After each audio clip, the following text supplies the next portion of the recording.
हाँ तो मेरे प्यारे छात्र और छात्राओं, कैसे हैं आप सभी लोग। उम्मीद करता हूं कि आप सभी जहां कहीं भी होंगे अच्छे होंगे और अपनी पढ़ाई को अच्छी तरीक़े से कर रहे होंगे। तो प्यारे बच्चों, मैंने क्लास 10th के लिए जो बिहार बोर्ड के लिए है मैंने A to Z सब्जेक्ट का बहुत सारे टॉपिक्स पढ़ा दिए हैं और आज जो है सबसे पहला क्लास मैंने भूगोल का लेकर आया हूँ। ठीक है, भूगोल का आज बच्चों मेरा ये पहला क्लास है। ठीक है ना। तो भूगोल का पहला क्लास के साथ सभी बच्चों को मैं ये आगाज करना चाहूँगा कि आज का ये जो क्लास है बहुत ही इम्पोर्टेंट क्लास है, इसलिए आप सभी लोग इस क्लास को बिल्कुल शुरू से लेकर के अंत तक जरूर देखेंगे बच्चों। ठीक है ना। तो आइए बच्चों, सबसे पहले मैं सोशल साइंस के लिए सोशल साइंस के लिए एक चीज बता देना चाहता हूं कि सोशल साइंस को लगभग हम लोग मुख्य रूप से 4 भागों में बांट करके पढ़ते हैं क्लास 10th के लिए स्पेशल। ठीक है ना। जिसमें से पहला जो है आप लोग का हिस्ट्री होने वाला है। ठीक है ना। पहला क्या होगा बहू? हिस्ट्री होगा, जिसको क्या कहते हैं जी? इतिहास कहते हैं। क्या कहते हैं? इतिहास कहते हैं। ठीक है ना। उसके बाद अगर देखा जाए बच्चों तो जियोग्राफी होता है। ठीक है ना। जियोग्राफी होता है, जिसको क्या कहते हैं जी? भूगोल कहते हैं। ठीक है, क्या कहते हैं जी? भूगोल कहते हैं। ठीक है ना। उसके बाद बच्चों हम लोग देखते हैं यहाँ पे पॉलिटिकल साइंस हो जाता है। ठीक है, पॉलिटिकल साइंस हो जाता है, जिसको एक तरह से हम लोग सिविक्स भी लिख सकते हैं। ठीक है ना। सिविक्स, यहाँ पे इसको सिविक्स भी कहीं अगर लिखा होगा तो ये समझना बच्चों कि ये पॉलिटिकल साइंस वाला ही बुक है। ठीक है ना। उसके बाद फिर बच्चों यहाँ पे अर्थशास्त्र इकोनॉमिक्स है। ठीक है ना। इकोनॉमिक्स है। ठीक है ना। इकोनॉमिक्स है। ठीक है, जिसको हम लोग क्या कहते हैं बच्चों? अर्थशास्त्र कहते हैं, है ना। अर्थशास्त्र कहते हैं, है ना जी। तो सबसे पहला बच्चों ये सोशल साइंस, मैंने साइंस में भी बहुत सारे विषयों का आगाज कर दिया है। ये फिजिक्स हो गए, बायोलॉजी हो गए, आप लोगों को सारे क्लास प्लेलिस्ट में मिल जाएंगे देखने के लिए। ठीक है। उसके बाद अगर सोशल साइंस के बारे में अगर बात किया जाए बच्चों, तो सोशल साइंस में जो है हिस्ट्री मैंने यूरोप में राष्ट्रवाद के बारे में बहुत सारे चीजों को मैंने बता दिया है। लास्ट में आप लोगों को ऑब्जेक्टिव भी मैंने दे दिया है। ठीक है। उसके बाद आज हम लोग जियोग्राफी को आगाज करेंगे और इसलिए आज मैंने लेकर आया है जियोग्राफी का फर्स्ट चैप्टर, जो कि बहुत ही टफ चैप्टर है, लंबा चैप्टर भी है, आप लोग उस पर ध्यान दीजिएगा। उसके बाद है पॉलिटिकल साइंस को भी लेकर आएंगे और इकोनॉमिक्स को भी लेकर आएंगे बच्चों। तो चलिए सबसे पहले आज हम लेकर के आए हैं जियोग्राफी का। चलिए आइए देखते हैं, बिना देरी किए हम क्लास को स्टार्ट करते हैं। ठीक है ना। आज हम लोग पढ़ेंगे क्या बच्चों? जियोग्राफी को पढ़ेंगे, है ना जी। आइए यहाँ पे हम लोग का आज सब्जेक्ट क्या होने वाला है जी? जियोग्राफी होने वाला है ना जी। आज हम क्या पढ़ेंगे बच्चों? जियोग्राफी को पढ़ेंगे, है ना। उसके बाद बच्चों सबसे पहला ये चैप्टर क्या है बच्चों? भारत संसाधन एवं उपयोग, है ना जी। चलिए चैप्टर की बात करते हैं। तो भारत संसाधन एवं उपयोग, है ना। क्या जी? उपयोग है। ठीक है, यानी कि भारत और भारत के संसाधन और उसके उपयोग के बारे में हम लोग आज पढ़ेंगे बच्चों। ठीक है ना। चलिए, और सारे चैप्टर्स भी बहुत सारे 4-5 चैप्टर्स इसमें लगभग हैं। तो सबसे पहला जो यह चैप्टर है, इसी से हम क्या करते हैं ना कि स्टार्ट करते हैं पढ़ाना बच्चों। ठीक है। तो चलिए सबसे पहला चीज है, ये जो है भूगोल का चैप्टर है ना। सभी बच्चों को हमें उम्मीद है कि दिखाई दे रहा होगा। ठीक है ना।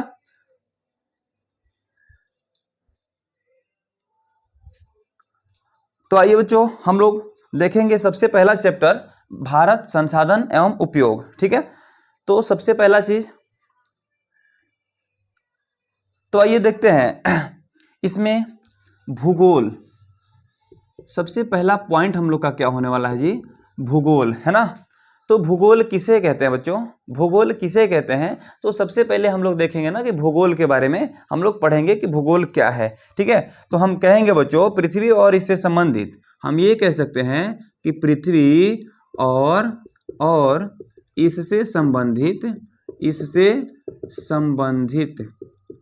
पृथ्वी और इससे संबंधित पदार्थों का अध्ययन क्या कहलाता है? भूगोल कहलाता है।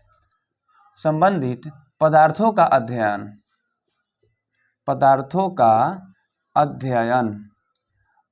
क्या कहलाता है बच्चों? भूगोल कहलाता है। भूगोल यानी कि ज्योग्राफी, ज्योग्राफी कहलाता है, कहलाता है। क्लियर है ना? क्या कहलाता है बच्चों? ज्योग्राफी कहलाता है। यानी दुनिया में जितने भी, दुनिया के हम जितने भी भूमि है उसके बारे में जितने भी पदार्थ हैं, जैसे कि जलवायु हो गए, मिट्टी हो गए, हवा हो गए, है ना, जल हो गए, इन सभी के बारे में जो हम लोग अध्ययन करते हैं उसको क्या कहते हैं? तो भूगोल कहते हैं। ठीक है। उसके बाद हम ये कह सकते हैं कि भूगोल के पिता। उसके बाद बड़ी ही एक सुंदर सा सवाल हमेशा आप लोग को देखने के लिए मिल जाएगा कि भूगोल के पिता किसे कहते हैं? भूगोल के पिता किसे कहते हैं, है ना? तो भूगोल के पिता या फिर भूगोल का जनक भी कह सकते हैं इसे, है ना? तो भूगोल का पिता हम लोग किसे कहते हैं जी? तो एराटोस्थनीज, एराटोस्थनीज को कहते हैं। एराटोस्थनीज, एराटोस्थनीज को क्या कहते हैं? भूगोल का पिता कहते हैं बच्चों, है ना जी?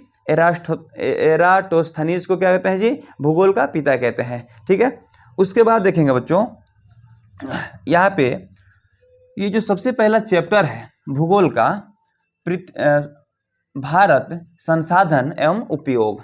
ठीक है। इसको कई भागों में हम लोग बांट करके पढ़ते हैं बच्चों।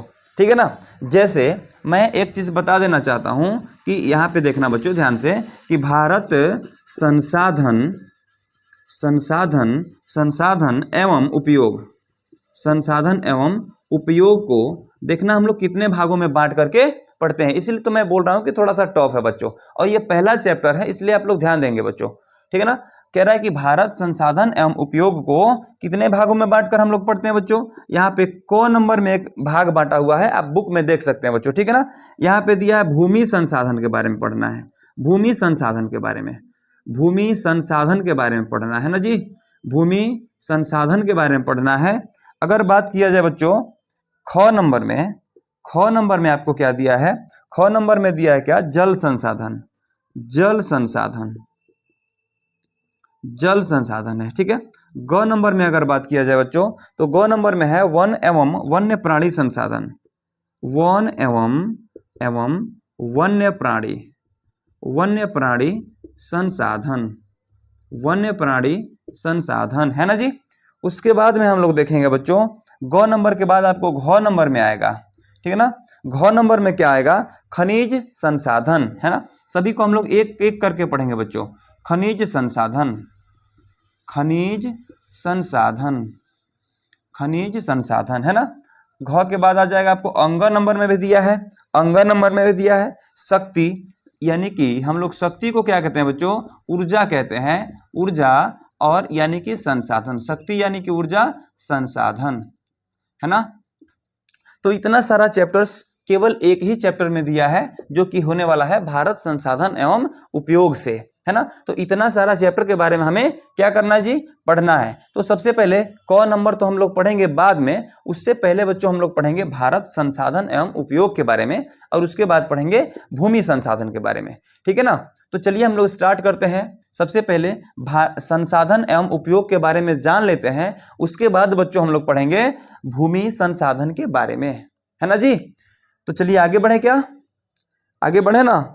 चलिए सबसे पहले हम लोग जानते हैं भारत संसाधन एवं उसके उपयोग के बारे में।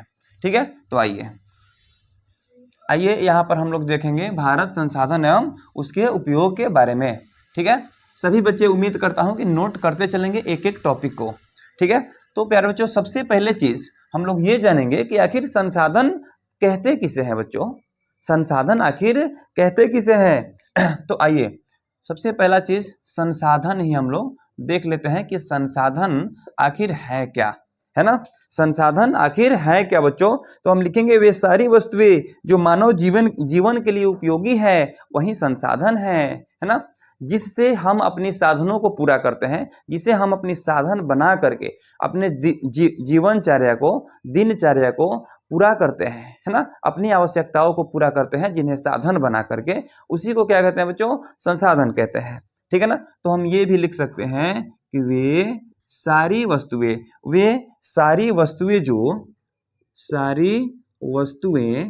जो क्या करता है जी? जो क्या करता है? जो मानव जीवन के लिए उपयोगी है, जो मानव जीवन के लिए के लिए उपयोगी है ना जी। जो भी मानव जीवन के लिए क्या बच्चों, उपयोगी है ना। वे सारी वस्तुएं जो मानव जीवन के लिए उपयोगी होने वाली है ना। उपयोगी यानी जिसका हम उपयोग करते हैं और अपने भरण पोषण को करते हैं, ठीक है ना। उपयोगी है, उसे क्या कहते हैं बच्चों, उसे क्या कहते हैं, संसाधन कहलाता है। वह क्या कहलाता है, संसाधन कहलाता है। क्या कहलाता है बच्चों, संसाधन कहलाता है। क्लियर। जैसे में हम देख सकते हैं क्या, जैसे में बच्चों हम ये कह सकते हैं कलम, जैसे हम ये कलम से लिख रहे हैं ना, कलम से लिख रहे हैं तो कलम क्या है, संसाधन है, ठीक है। किताब कह सकते हैं, किताब कह सकते हैं बच्चों, ठीक है। किताब के बाद आप कपड़ा कह सकते हैं, कपड़ा जो पहनते हैं ना उसका उपयोग करते हैं, कपड़ा हो जाएगा, ठीक है। मानव, देखिए हम भी एक संसाधन है, हम भी एक संसाधन है, ठीक है ना। अब देखिए उसके बाद हो जाएगा क्या, जैसे कॉपी पे आप लोग अभी नोट कर रहे होंगे ना, तो कॉपी भी संसाधन है। उसके बाद बच्चों पशु, पशु भी संसाधन है। हल जोतते हैं ना, जिसका उपयोग करके हम भैंस का दूध निकालते हैं और दूध निकाल करके गाय का दूध निकालते हैं और उसे हम क्या करते हैं कि अपने प्रयोग में लाते हैं। तो हम ये कह सकते हैं बच्चों कि मानव, कॉपी, पशु, कपड़ा, किताब, कलम इत्यादि सभी क्या है बच्चों, इत्यादि यहाँ पे लिख देंगे, इत्यादि सभी क्या है, तो संसाधन है। इसी सब को हम क्या कहेंगे कि संसाधन है बच्चों, ठीक है। चलिए आगे बढ़े ना, आगे बढ़े। अब देखिए एक और बहुत ही सुंदर सा टॉपिक होने वाला है। यहाँ पे कह रहा है कि जिम्मरमैन ने, एक जिम्मरमैन व्यक्ति थे, उनका नाम क्या था, जिम्मरमैन। उन्होंने कहा था कि संसाधन ऑटोमेटिक हो नहीं जाते हैं, उसे बनाए जाते हैं, संसाधन को बनाना पड़ता है। यानी हम ये लिख सकते हैं कि जिम्मरमैन ने कहा, जिम्मरमैन ने कहा, क्या कहा था बच्चों, जिम्मरमैन ने कहा, जानते हैं क्या, संसाधन होते नहीं बनते हैं, ठीक है ना। संसाधन जो है होते नहीं बनते हैं, ठीक है। जैसे आप पशु को पालेंगे नहीं तो संसाधन ऑटोमेटिक होगा कैसे। संसाधन जब वह बच्चा देता है, बछड़ा देता है और उसके बाद जो है दूध देता है, तो दूध आप निकालेंगे नहीं तो संसाधन बनेगा कैसे, ठीक है ना। तो इसलिए ये कहा जा सकता है कि संसाधन जो है प्रकृति के द्वारा नहीं मिलता है, उसको बनाने से बनता है, ठीक है ना। चलिए तो यहाँ पे कह सकते हैं जिम्मरमैन ने कहा संसाधन होते नहीं बनते हैं, ठीक है। उसके बाद एक और इसमें खास टॉपिक होने वाला है। हम ये कह सकते हैं बच्चों कि सेवा भी, क्या जी, सेवा भी संसाधन माना गया है। सेवा को भी संसाधन माना गया है, संसाधन माना गया है, ठीक है ना। सेवा को भी क्या माना गया जी, संसाधन माना गया है। चलिए एक और खास टॉपिक इसमें होने वाला है। हम ये भी कह सकते हैं ना कि संसाधन किसी भी देश का, संसाधन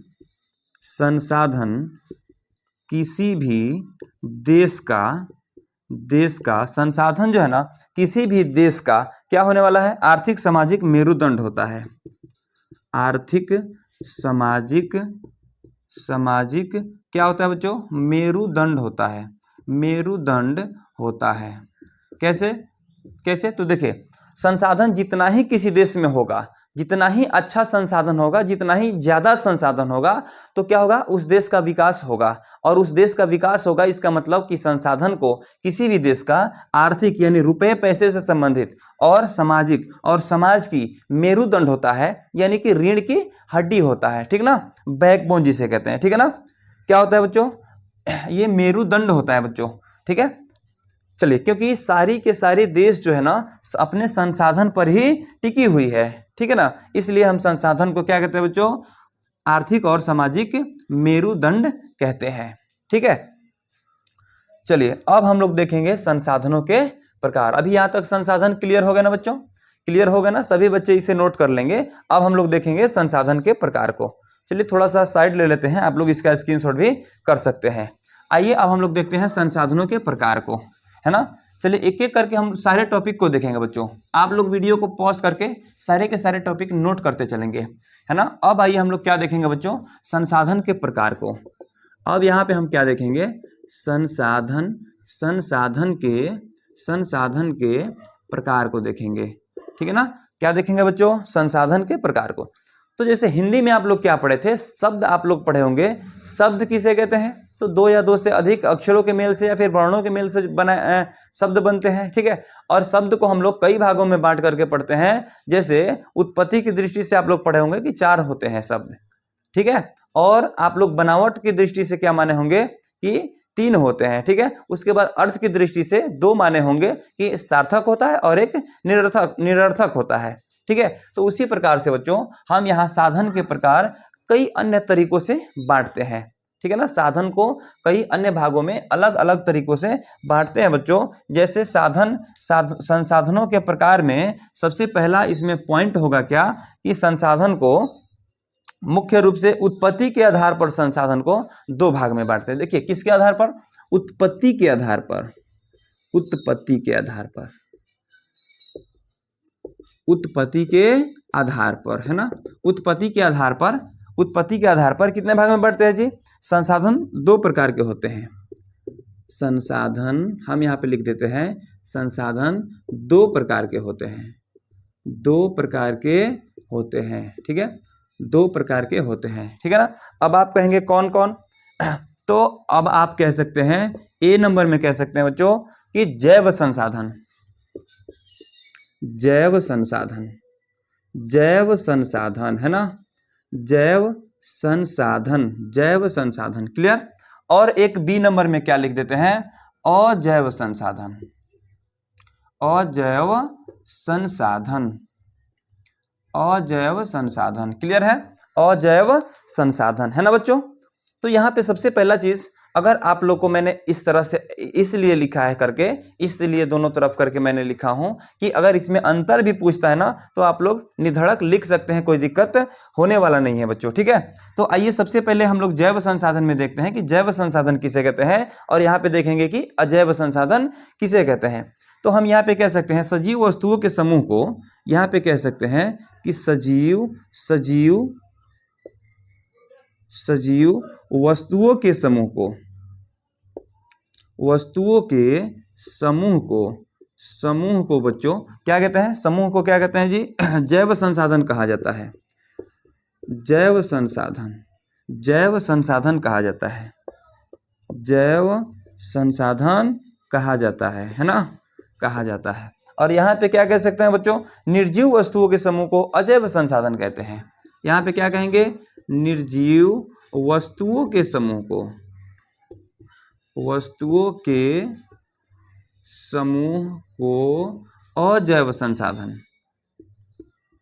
अजैव संसाधन कहते हैं, अजैव संसाधन कहते हैं, है ना जी, अजैव संसाधन कहते हैं, ठीक है। यहाँ पे अगर बात किया जाए उदाहरण के तौर पर, उदाहरण के तौर पर देखा जाए बच्चों तो हम ये कह सकते हैं कि मानव है, क्या जी, मानव है ना, मानव भी संसाधन है, जैव संसाधन है। जीव हो गए, ठीक है, जीव जंतु, है ना, जीव जंतु इसको लिखेंगे, जीव जंतु हो गए, है ना, जीव जंतु हो गए। उसके बाद लिखेंगे यहाँ पे पशु पक्षी, पशु पक्षी, ये सभी क्या है बच्चों, जैव संसाधन है, यानी कि जिसमें जीव है। पेड़ पौधा, यहाँ तक कि पेड़ पौधा भी हो सकता है, ठीक है ना, पेड़ पौधा भी हो सकता है प्यारे बच्चों, ठीक है। देखिए इन सभी में क्या है, जीव है, यानी कि जीवों के समूह को क्या कहते हैं, जैव संसाधन कहते हैं। और यहाँ अगर देखा जाए बच्चों उदाहरण के तौर पर अजैव संसाधन में अगर देखा जाए तो कलम हो जाएगा, जो कि निर्जीव है, जिसमें जान नहीं है बच्चों। कॉपी है, कॉपी है, इसमें भी जान नहीं है बच्चों, इसलिए भी क्या हो जाएगा, अजैव संसाधन हो जाएगा, ठीक है। धातु हो गए, कोई धातु हो गए या फिर चट्टान हो गए, है ना, ये सभी क्या है, अजैव संसाधन है ना। तो आप लोग यहाँ पे इतना सारा चीज लिख सकते हैं। यहाँ संसाधन के प्रकार है, उत्पत्ति के आधार पर संसाधन 2 प्रकार के होते हैं। पहला हो जाएगा जैव संसाधन, दूसरा हो जाएगा अजैव संसाधन, ठीक है ना। आइए आगे देखें बच्चों, आगे देखें, चलिए बिल्कुल सभी बच्चे इस चीज को नोट कर लेंगे, बहुत ही इंपॉर्टेंट होने वाली है ये चीजें आप सभी बच्चों के लिए, है ना। आइए आगे देखते हैं, सभी बच्चे नोट कर लिए है ना, आगे बढ़े, चलिए बिल्कुल। अब हम देखते हैं बच्चों, अब हम देखेंगे क्या, संसाधन के प्रकार जो है, संसाधन के प्रकार जो है बच्चों, अब हम देखेंगे उपयोगिता के आधार पर, ठीक है ना, उपयोगिता के आधार पर, उपयोगिता के आधार पर। अब देखिए उपयोगिता के आधार पर संसाधन क्या होते हैं, इसमें भी दो प्रकार के ही पाए जाते हैं, ठीक है, दो प्रकार के होते हैं, ठीक है। ए में क्या हो जाएगा, नवीकरणीय, ए में क्या हो जाएगा बच्चों, नवीकरणीय, नवीकरणीय, है ना। फिर इसको भी इसी तरह से हम लिख करके आप लोग को डिफाइंड करवा देते हैं, ठीक है। दो में क्या हो जाएगा बच्चों, अनवीकरणीय हो जाएगा, अनवीकरणीय हो जाएगा, ठीक है, अनवीकरणीय, अनवीकरणीय हो जाएगा, है ना। क्या हो जाएगा बच्चों, अनवीकरणीय हो जाएगा जी। चलिए आगे देखें क्या, चलिए आगे देखते हैं। नवीकरणीय हो गया, एक अनवीकरणीय हो गया, ठीक है। अब आइए आखिर देखते हैं कि नवीकरणीय संसाधन किसे कहते हैं। नाम से ही पता चल रहा है बच्चों कि नवीकरणीय संसाधन का मतलब होता है कि जिसका हम उपयोग करें और फिर नया उत्पादन हो जाए, है ना। फिर उसका जैसे हम लोग उपयोग करके खत्म करते हैं ना, फिर दोबारा क्या हो, नया उत्पादन हो जाए, उसको क्या कहते हैं बच्चों, नवीकरणीय कहते हैं। और दोबारा जिसका उपयोग करने के बाद में एक ही बार में समाप्त हो जाए, यानी कि दोबारा पैदा ही ना हो, दोबारा उत्पन्न ही ना हो, उसको क्या कहते हैं, अनवीकरणीय कहते हैं, ठीक है। आइए ध्यान देंगे सभी बच्चे, हम यहाँ पे लिख सकते हैं कि वैसे संसाधन जिन्हें, वैसे संसाधन, संसाधन, संसाधन जिन्हें, वैसे संसाधन जिन्हें पुनः प्राप्त किए जा सके, पुनः प्राप्त, प्राप्त किया जा सके, किया जा सके, है ना। वैसे संसाधन जिन्हें पुनः प्राप्त किया जा सके प्यारे बच्चों, उसे क्या कहते हैं, वह क्या है, क्या जी, नवीकरणीय संसाधन है ना। क्या है, नवीकरणीय संसाधन है, ठीक है। जैसे, जैसे में हम लोग देखेंगे बच्चों, यहाँ पे हम लिख सकते हैं सौर ऊर्जा, सौर ऊर्जा, है ना। यानी सूरज के जो प्रकाश है उसको हम लोग आज यूज कर लेते हैं, सूरज डूब जाता है और फिर नया उत्पन्न हो जाता है, फिर कल सूरज निकल जाता है। इसलिए प्यारे बच्चों हम लोग कह सकते हैं कि सौर ऊर्जा क्या है, नवीकरणीय, नवीकरणीय संसाधन है, नवीकरणीय संसाधन है, ठीक है, नवीकरणीय। उसके बाद ऊर्जा भी देख लिए, सौर ऊर्जा। उसके बाद देख सकते हैं हम लोग पवन ऊर्जा भी है, पवन ऊर्जा भी है। ये भी जैसे हवा से हम लोग कोई भी उपयोग कर लेते हैं और फिर कल होकर के हवा आता है, फिर आज का हवा समाप्त तो नहीं ना हो रहा है, फिर कल हवा आ जाता है, इसलिए हम उसको क्या कहेंगे, पवन ऊर्जा को भी नवीकरणीय संसाधन कहेंगे, ठीक है। उसके बाद जल भी, जल भी हो जाएगा, नवीकरणीय संसाधन है, ठीक है। उसके बाद वन एवं वन्य प्राणी, वन एवं वन्य प्राणी, वन्य प्राणी, ये सभी क्या है बच्चों, इत्यादि कर देते हैं, ठीक है ना। ऐसे बहुत सारे ऐसे अभी साधन है, संसाधन है, जिसको हम लोग नवीकरणीय संसाधन कहते हैं बच्चों, ठीक है। अब ये अनवीकरणीय संसाधन के बारे में हम बात करते हैं। अनवीकरणीय संसाधन के बारे में तो हम इसका सीधे उल्टा करेंगे कि वैसे संसाधन जिन्हें पुनः प्राप्त नहीं किया जा सके। हम लोग ये लिखेंगे बच्चों कि वैसे संसाधन, वैसे संसाधन, वैसे संसाधन जिसे, जिसे पुनः, पुनः यहाँ पे लिखे ना पुनः प्राप्त किया जा सके, यहाँ पे लिखेंगे पुनः प्राप्त, प्राप्त नहीं किया जाए, नहीं किया जा सके, पुनः प्राप्त नहीं किया जा सके, ठीक है। जैसे, जैसे में बच्चों पुनः हम लोग किसको प्राप्त नहीं कर सकते हैं, जैसे जीवाश्म ईंधन, जीवाश्म, देखिए अभी मिट्टी का तेल बंद हो रहा है धीरे धीरे, जीवाश्म ईंधन, है ना, जो कि जीवाश्म ईंधन है। मिट्टी तेल क्या है, केरोसिन क्या है, जीवाश्म ईंधन है। एक बार पृथ्वी से उसको निकाल लेने के बाद में क्या होता है कि दोबारा वह उत्पन्न नहीं होता है, एक बार नीचे से निकाल लिए फिर वहां से वह खत्म हो जाता है, ठीक है। उसके बाद यहाँ पे देखेंगे कोयला, कोयला को भी एक बार जहां से हम लोग निकाल लेते हैं वहां से उसका खात्मा हो जाता है, या पुनः क्या होता है कि प्राप्त इसको हम वहां से नहीं कर सकते हैं।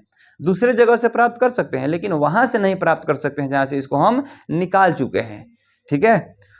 उसके बाद देखेंगे यहाँ पे पेट्रोलियम भी कह सकते हैं, पेट्रोलियम, पेट्रोलियम यानी कि डीजल, पेट्रोल इत्यादि, ये सभी चीजें हम वहां से प्राप्त नहीं कर सकते हैं जहां से एक बार निकाल लेते हैं इत्यादि। ऐसे बहुत सारे आप लोगों को देखने के लिए मिल जाएंगे और एक दो और मिल जाएंगे, ठीक है ना। आइए उसके बाद हम लोग देखते हैं नवीकरणीय संसाधन के भी प्रकार होते हैं बच्चों। नवीकरणीय संसाधन के भी प्रकार को हम लोग देखेंगे, ठीक है ना, जो ये भी 2 प्रकार के होते हैं, ठीक है। अब फिर आइए हम लोग देखेंगे कि आखिर नवीकरणीय संसाधन भी 2 प्रकार के होते हैं, ठीक है ना। उसी प्रकार से अनवीकरणीय संसाधन भी बच्चों 4 प्रकार के होते हैं। ये कितने प्रकार के होते हैं जी? 4 प्रकार के। और ये कितने प्रकार के होते हैं? 2 प्रकार के, ठीक है। तो चलिए हम लोग इसके बाद देखते हैं नवीकरणीय संसाधन के 2 प्रकार को, है ना। आइए सभी बच्चे नोट कर लिए इस चीज को, आगे बढ़ जाए क्या? चलिए बिल्कुल आगे बढ़ जाते हैं, ठीक है। चलिए नवीकरणीय संसाधन के 2 प्रकार हम लोग देखते हैं क्या होने वाला है, ठीक है। अब ये क्या है बच्चों? नवीकरणीय संसाधन है ना, नवीकरणीय संसाधन। क्लियर है? ये नवीकरणीय संसाधन है बच्चों। ये नवीकरणीय संसाधन जो है ये भी 2 प्रकार के होते हैं, ठीक है ना। ये भी 2 प्रकार के होते हैं बच्चों।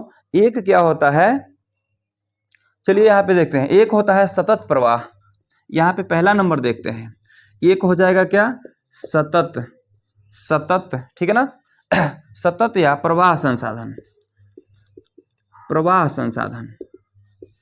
सतत या प्रवाह संसाधन, है ना जी। सतत या प्रवाह संसाधन। दूसरा क्या हो जाएगा बच्चों? दूसरा क्या हो जाएगा?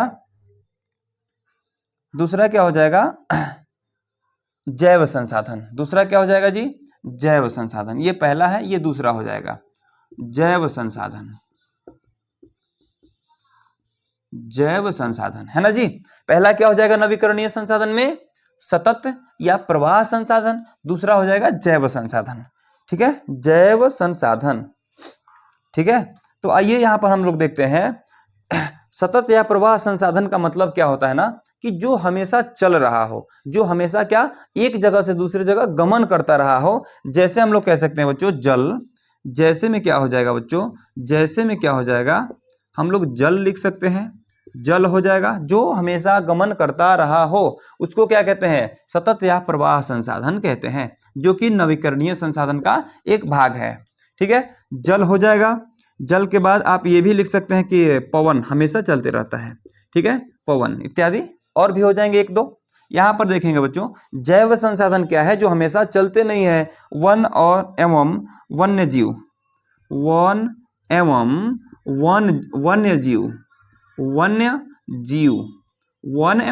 वन्य जीव, ये क्या हो जाएंगे जी? ये नवीकरणीय संसाधन के 2 भाग हो जाएंगे, सतत या प्रवाह संसाधन।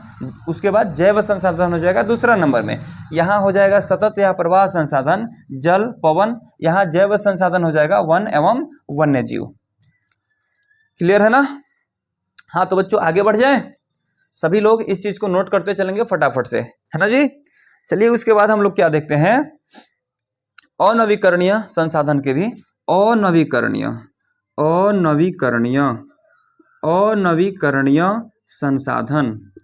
संसाधन, इसके भी 2 प्रकार को हम लोग एक ही बार में देख ही लेते हैं, ठीक है। चलिए ये क्या हो जाएगा जी? अनवीकरणीय में क्या हो जाता है? पुनः चक्रीय। पहला क्या हो जाएगा जी? पुनः चक्रीय, क्लियर। और यहाँ पे दूसरा नंबर में देखें बच्चों तो क्या हो जाएगा इसमें? दूसरा नंबर में क्या हो जाएगा इसमें बच्चों? ये हो जाएगा आपको अचक्रीय,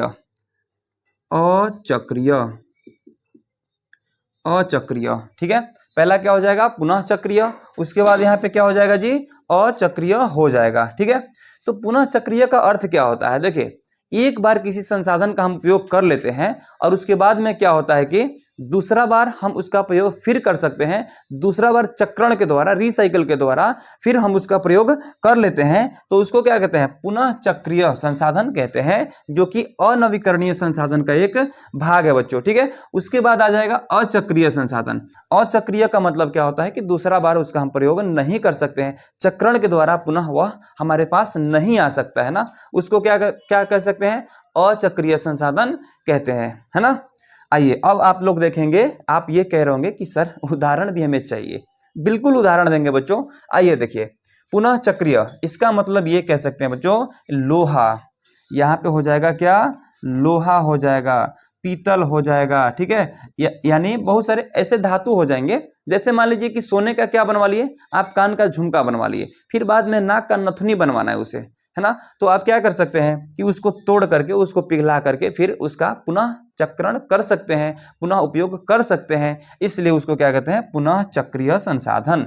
अब अचक्रीय, जिसको एक बार बनाने के बाद में फिर उसका उपयोग हम नहीं कर सकते हैं, वह क्या है बच्चों, वह क्या है जी, तो ये हो जाएगा, जैसे अचक्रीय में आपको हो जाएगा पेट्रोल, एक बार जला लिए, दोबारा अगर आने वाला रहता ना तो कभी पेट्रोल पंप नहीं चलता, सभी के सभी बंद हो गए रहते, है ना, पेट्रोल हो जाएगा। कोयला को भी एक बार जला लेने पर राख हो जाता है, फिर दोबारा कोयला नहीं बन पाता है बच्चों, तो ये सभी हो जाएंगे अचक्रीय, और ये हो जाएगा पुनः चक्रीय। आया समझ में, आया कि नहीं बच्चों समझ में? चलिए कमेंट फटाफट लगाते चलना बच्चों कि कहाँ तक समझ में आया, कहाँ तक समझ में नहीं आया, और वीडियो कैसे लग रहा है, ठीक है ना। एक बार फिर से बता देना चाहता हूँ कि जो बच्चे वीडियो को नए नए देख रहे हैं, एक बार चैनल को सब्सक्राइब कीजिएगा, वीडियो अच्छी लगे तो लाइक जरूर कर दीजिएगा आप सभी लोग, है ना। आइए बच्चों, अब हम देखते हैं फिर स्वामित्व के आधार पर संसाधन के कितने प्रकार होते हैं। स्वामित्व के आधार पर संसाधन के कितने प्रकार होते हैं बच्चों। अच्छा, एक चीज, अनवीकरणीय भी दो प्रकार के होते हैं, अनवीकरणीय दो प्रकार के होते हैं। अच्छा जी बिल्कुल, अनवीकरणीय चार प्रकार के बताए थे क्या? नहीं नहीं बच्चों, अनवीकरणीय दो प्रकार के होते हैं, ठीक है ना। आइए आइए हम लोग आगे बढ़ते हैं, थोड़ा सा हम लोग क्या बढ़ते हैं आगे। चलिए, अनवीकरणीय, सॉरी बच्चों, यहाँ जैव संसाधन जो है ना, ये अनवीकरणीय के भी दो ही भाग होते हैं, अचक्रीय और पुनः चक्रीय, है ना। और स्वामित्व के आधार पर हम लोग चार प्रकार के पढ़ेंगे, ठीक है। आइए अब हम लोग देखेंगे स्वामित्व के आधार पर, है ना जी। अब हम लोग क्या देखेंगे, स्वामित्व के आधार पर। अब सभी बच्चे ध्यान देंगे बिल्कुल भी। अब हम लोग ये कह सकते हैं बच्चों कि स्वामित्व के आधार पर संसाधन के चार प्रकार होते हैं, ठीक है ना। स्वामित्व के आधार पर, स्वामित्व के आधार पर संसाधन चार प्रकार के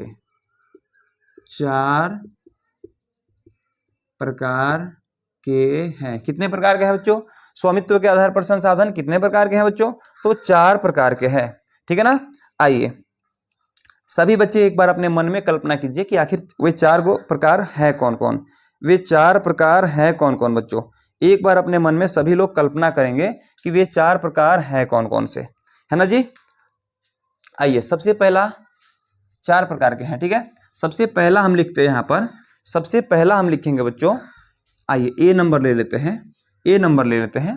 कह रहा है व्यक्तिगत संसाधन, व्यक्तिगत संसाधन क्या हो जाएगा बच्चों?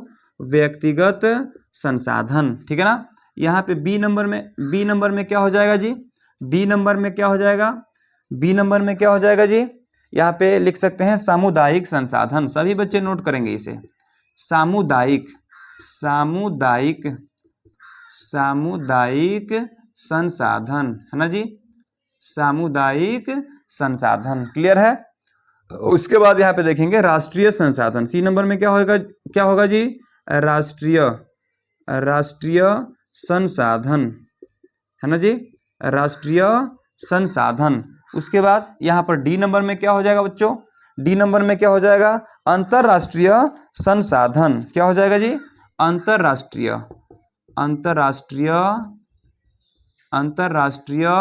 संसाधन, है ना, अंतरराष्ट्रीय संसाधन, ठीक है। तो सबसे पहला इसमें क्या होने वाला है बच्चे, इसमें हम क्या लिखेंगे? सबसे पहला ए नंबर में हम बात कर लेते हैं बच्चों, क्या है जी? व्यक्तिगत संसाधन, है ना जी, व्यक्तिगत संसाधन है। क्या जी? व्यक्तिगत संसाधन, क्लियर। सबसे पहले हम लोग बात करते हैं व्यक्तिगत संसाधन के बारे में। तो व्यक्तिगत संसाधन आखिर कहते किसे हैं?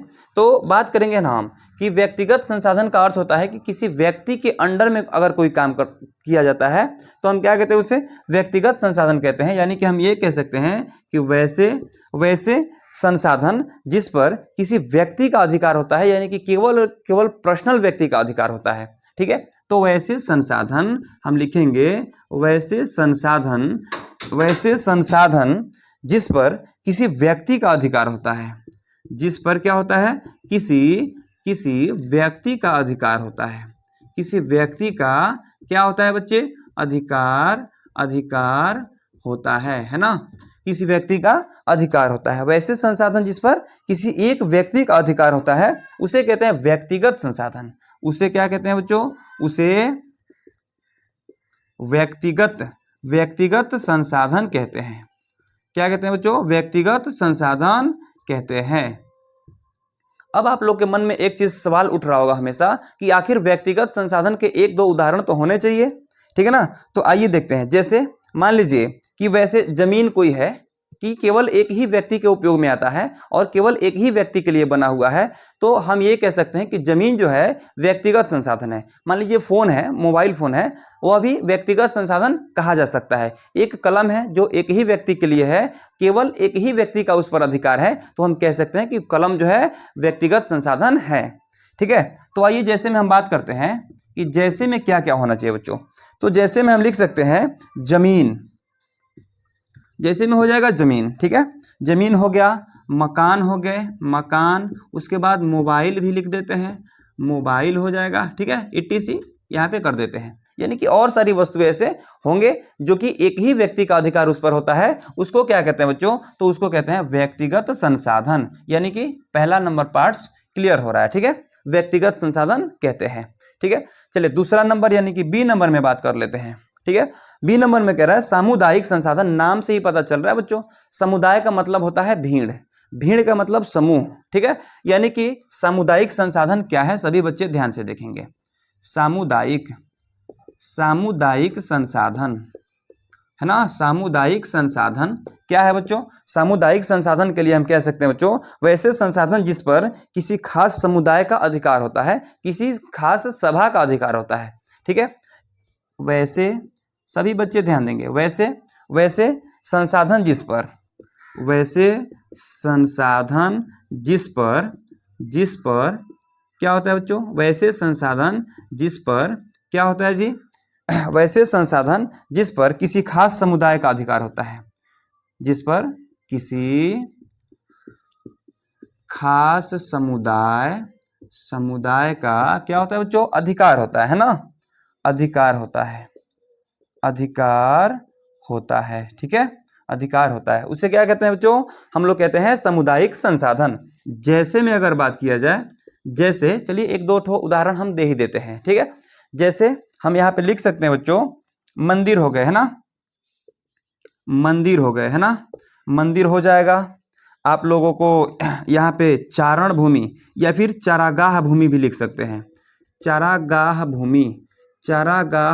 भूमि है ना, तो चारागाह भूमि। इसलिए बच्चों मैं सबसे पहले देखिए पहले नहर और आहार होते थे, जिसमें नहर में जब पानी को भेजा जाता था तो उसका भी टैक्स लगाए जाते थे, और उसके टैक्स के साथ साथ क्या किया जाता था कि सभी लोगों से उसके लिए पैसा लिया जाता था, ठीक है। जिससे क्या करते थे लोग कि नहर से पानी को लेकर के अपने खेतों में छोड़ते थे। तो उसी तरीका से पहले के समय में चारागाह भूमि रखा जाता था। तो चारागाह भूमि में क्या होता था कि लोगों के पशु लोगों को चराया किया करते थे, ठीक है। उस समय उस भूमि के लिए भी टैक्स लगाए जाते थे, तो सभी लोग जो है ना टैक्स उसका भरते थे और अपने अपने पशुओं को ले जा करके उस चारागाह भूमि में चराया करते थे, ठीक है। तो उसके लिए वे क्या थे, वे सार्वजनिक भूमि थे, जिसको हम लोग क्या कहते हैं, सामुदायिक संसाधन कहते हैं, ठीक है। तो चारागाह भूमि हो जाएंगे। चारागाह भूमि के बाद में आप लोग और भी बहुत सारी चीज लिख सकते हैं, मस्जिद भी लिख सकते हैं, है ना, मस्जिद हो जाएगा। उसके बाद तालाब हो जाएगा। तालाब किसी एक व्यक्ति का नहीं होता है ना, तालाब में कोई भी जाकर के पानी ले सकता है, जल ले सकता है। गुरुद्वारा हो जाएगा, आपको सामुदायिक भवन हो जाएगा, गिरजाघर हो जाएगा, जहाँ पे सभी व्यक्ति जो है ना जाकर के वास कर सकते हैं, अपना कोई भी कार्य कर सकते हैं। उसको क्या कहते हैं बच्चों, सामुदायिक संसाधन कहते हैं, ठीक है। ये दो ठो पार्ट्स क्लियर हुए। और चलिए चलते हैं तीसरा पार्ट्स, यानी कि राष्ट्रीय संसाधन के बारे में हम लोग बात करते हैं, ठीक है। सभी बच्चे इसे नोट कर लिए होंगे उम्मीद करता हूं। और चलिए आगे बढ़ते हैं लगातार हम लोग चीता की रफ्तार में। आइए C नंबर में देखते हैं बच्चों, C नंबर में क्या कह रहा है बच्चे, C नंबर में जो है क्या कर रहा है, C नंबर में कह रहा है बच्चों राष्ट्रीय संसाधन, है ना, राष्ट्रीय संसाधन के बारे में हम थोड़ा सा क्या करते हैं ना कि बात कर लेते हैं, ठीक है। चलिए आइए, राष्ट्रीय संसाधन किसे कहते हैं बच्चों, नाम से ही पता चल रहा है, जैसे हमारे राष्ट्रपिता कौन है, यानी उनको जो है ना देश के पिता के नाम से जाना जाता था, जो थे हमारे राष्ट्रीय पिता महात्मा गांधी जी, है ना। उसी प्रकार से हमारे राष्ट्रीय बहुत सारे जगह है, जैसे राष्ट्रीय स्थान लाल किला को माना जाता है राष्ट्रीय, जैसे कि ताजमहल को भी राष्ट्रीय करवाया जा रहा था, लेकिन ताजमहल को जो है ना किसी एक व्यक्ति का बना हुआ था, इसलिए उसको राष्ट्रीय नहीं करवाया गया बच्चों, ठीक है। तो यहाँ पे राष्ट्रीय संसाधन को हम लोग देख लेते हैं, ठीक है। आइए बच्चों, राष्ट्रीय संसाधन के बारे में अगर बात किया जाए तो वैसे संसाधन जिस पर सभी बच्चे ध्यान देंगे, हम ये लिख सकते हैं कि वैसे संसाधन, वैसे संसाधन, है ना, वैसे संसाधन जिस पर राष्ट्र का अधिकार होता है, जिस पर क्या होता है बच्चों, जिस पर जो है राष्ट्र का अधिकार होता है, राष्ट्र का अधिकार होता है ना। सबसे पहले मैं इतिहास में इस चैप्टर को जब पढ़ाया था, यूरोप में राष्ट्रवाद, उसमें मैंने राष्ट्र के बारे में बताया था कि देश को जो है ना राष्ट्र भी कहा जाता है, और राष्ट्र को जैसे राष्ट्रवाद की भावना के बारे में बताया था कि जब कोई व्यक्ति अपने देश के प्रति प्रेम करने लग जाता है तो हम कहते हैं कि वे जो है ना उसके देश के प्रति उसका राष्ट्रवाद उत्पन्न हो रहा है, ठीक है। यानी राष्ट्रवाद किसे कहते हैं, अपने देश के प्रति प्रेम की भावना को हम राष्ट्रवाद कहते हैं, ठीक है। तो उसी प्रकार से यहाँ पे हम कह सकते हैं बच्चों कि वैसे संसाधन जिस पर राष्ट्र का अधिकार होता है, राष्ट्र का अधिकार यानी कि पूरे देश का अधिकार होता है, उसको क्या कहते हैं बच्चों, हम राष्ट्रीय संसाधन कहते हैं। आया ना समझ में? चलिए, बिल्कुल। एक और खास बात है इसमें, हम ये भी कह सकते हैं कि किसी भी देश में उपलब्ध सभी संसाधन को राष्ट्रीय संसाधन कहा जा सकता है। किसी भी देश में कोई भी संसाधन अगर उपलब्ध है तो उन सारे संसाधनों को हम राष्ट्रीय संसाधन कह सकते हैं। जैसे हम लोग भी इस देश के लिए काम करते हैं, ठीक है, तो मानव भी एक क्या है, राष्ट्रीय संसाधन है, हम भी क्या है, एक राष्ट्रीय संसाधन, ठीक है। आइए तो यहाँ पे क्या लिख सकते हैं बच्चों, हम यहाँ पे लिख सकते हैं किसी भी देश में, है ना, किसी भी देश में उपलब्ध सभी संसाधन, उपलब्ध सभी संसाधन, है ना, उपलब्ध सभी संसाधन क्या है बच्चों, सभी संसाधन को हम क्या कहते हैं, राष्ट्रीय संसाधन कह सकते हैं, राष्ट्रीय संसाधन कह सकते हैं ना, है ना जी, कह सकते हैं, क्लियर है। यहाँ पे देखेंगे बच्चों, किसी भी देश में उपलब्ध सभी संसाधन को, एक बच्चे बात याद रखना हमेशा कि किसी भी देश में उपलब्ध संसाधन को राष्ट्रीय संसाधन कहते हैं, चाहे वो इंडिया हो, चीन हो, पाकिस्तान हो, रूस हो, जापान हो, भूटान हो, सभी देश में जितने भी संसाधन है, सभी संसाधन को हम क्या कह सकते हैं, राष्ट्रीय संसाधन हम लोग कह सकते हैं, ठीक है। आइए, जैसे में अगर बात करना चाहें, जैसे में देखिए, जैसे में आप ये कह सकते हैं बच्चों, मैं हो गए, मैं हो जाएगा, मैं भी राष्ट्रीय संसाधन हूं, आप भी जो बच्चे मेरे वीडियो को देख रहे हैं, सभी आप बच्चे भी क्या है, राष्ट्रीय संसाधन है एक प्रकार से, है ना। आप हो गए, आपका जीवन देखिए, आपका जीवन भी हो जाएगा, इत्यादि ऐसे बहुत सारे चीजें जो हमारे देश में पाए जाते हैं, सभी क्या है, राष्ट्रीय संसाधन है, ठीक है।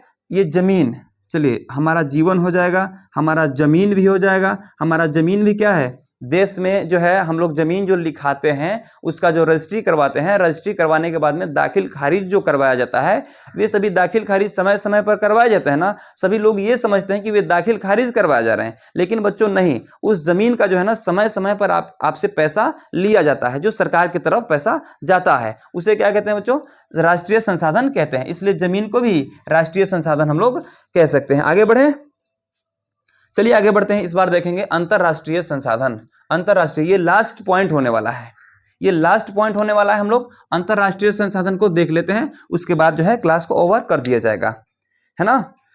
चलिए थोड़ा सा सभी बच्चे इसको स्क्रीनशॉट कर लेंगे, स्क्रीनशॉट जितने भी बच्चे कर लेंगे, स्क्रीनशॉट करने के बाद में जो भी बच्चे नोट कर रहे होंगे अपनी नोटबुक में इसे नोट भी कर लेंगे, ठीक है ना। आगे बढ़ जाए, चलिए आगे बढ़ते हैं।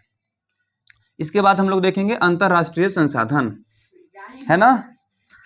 इसके बाद हम लोग देखते हैं अंतरराष्ट्रीय संसाधन, ठीक है, सबसे लास्ट पॉइंट है, ये 3 पॉइंट खत्म हो चुका है, अब लास्ट पॉइंट चौथा नंबर है, ठीक है। चलिए डी नंबर पॉइंट क्या है, अंतरराष्ट्रीय संसाधन। अंतरराष्ट्रीय संसाधन, अंतरराष्ट्रीय राष्ट्रीय संसाधन, है ना जी, अंतरराष्ट्रीय संसाधन। क्लियर है? आगे बढ़ जाए, चलिए आगे बढ़ते हैं। हम ये लिख सकते हैं बच्चों कि वैसे संसाधन जिस पर अंतरराष्ट्रीय संस्था का नियंत्रण होता है।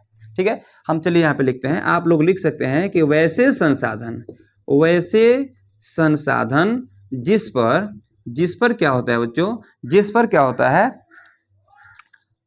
जिस पर अंतरराष्ट्रीय संस्था का नियंत्रण होता है। अंतरराष्ट्रीय संस्था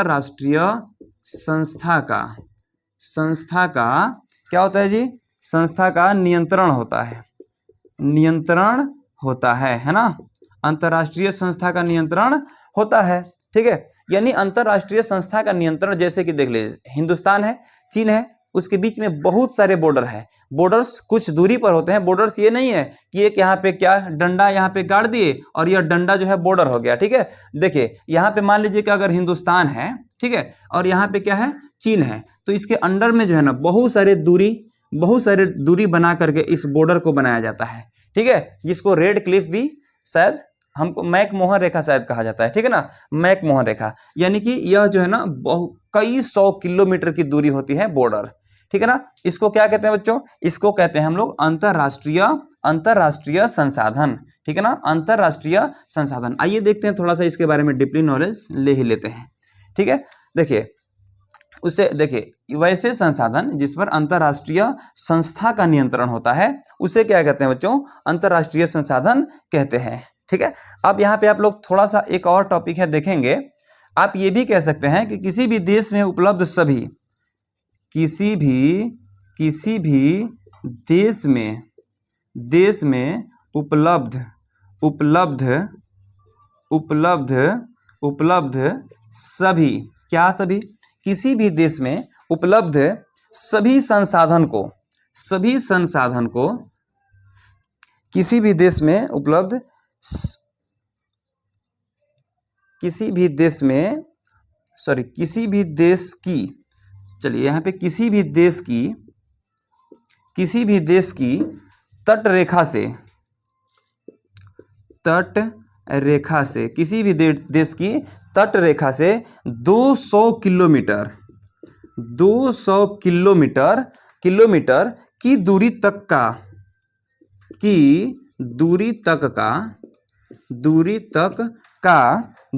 का क्षेत्र अपवर्जक, दूरी तक का क्षेत्र क्या कहलाता है बच्चों, क्या कहलाता है जी, अपवर्जक आर्थिक क्षेत्र कहलाता है। क्या कहलाता है, अपवर्जक आर्थिक क्षेत्र कहलाता है।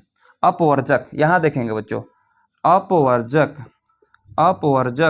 आर्थिक क्षेत्र कहलाता है ना, आर्थिक क्षेत्र कहलाता है, अपवर्जक आर्थिक क्षेत्र कहलाता है। ठीक है ना।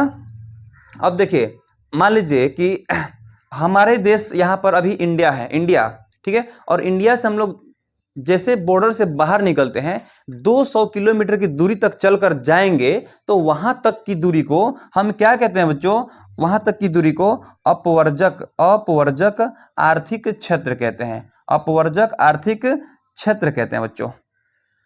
क्लियर है। अब देखिए अब हम क्या कह सकते हैं, एक और पॉइंट होने वाला इसमें, एक और बहुत ही डीपली पॉइंट होने वाला है। ये भी कह सकते हैं ना कि ऐसे स्थान पर कोई देश का कार्य नहीं हो सकता है, ऐसे देश पर कोई देश का कार्य नहीं हो सकता है ऐसे क्षेत्र में। ठीक है, अगर यहाँ पे देखिए, यहाँ पे भारत है, यहाँ पे चीन है, अगर यहाँ पर भारत आकर के कार्य करता है तो भी युद्ध पक्का है कि होना है। ठीक है, अगर यहाँ पर चीन आकर के कोई कार्य करना शुरू कर देता है तो भी युद्ध पक्का है, तय है कि होना है। ठीक है, क्यों, क्योंकि जहां तक आकर चीन अपना कार्य कर रहा है वहां तक क्या होगा, चीन के कब्जा में हो जाएगा। ठीक है, लेकिन यह भारत को बिल्कुल भी बर्दाश्त नहीं है। लेकिन भारत अगर यहाँ पर क्या करके क्या करता है ना कि अपना कोई काम करना शुरू कर देता है जो कि क्या चीन को बिल्कुल बर्दाश्त नहीं है बच्चों। ठीक है ना। तो चलिए एक और टॉपिक्स इसमें बाकी रह गए हैं जिसके आधार पर क्या किया गया ना कि संसाधन को विभाजित किया गया है। ठीक है, तो आज के लिए बच्चों इतना ही। तो चलिए फिर अगला टॉपिक लेकर के आ रहे हैं, बहुत ही दमदार टॉपिक, जो कि बिल्कुल आप लोगों को वीडियो मिलेंगे। लेकिन एक चीज़ मैं आप लोगों को सूचना दे देता हूं कि जो भी बच्चे मेरे वीडियो को नए नए देख रहे हैं, वीडियो को लाइक कर दीजिएगा, चैनल पर अगर नए हैं तो सब्सक्राइब जरूर कर लीजिएगा। और एक खास बात है मेरे दोस्तों कि आप लोग शाम 8 बजे लाइव क्लास को देखना ना भूले। फिर मिलते हैं अगले वीडियो में। जय हिंद।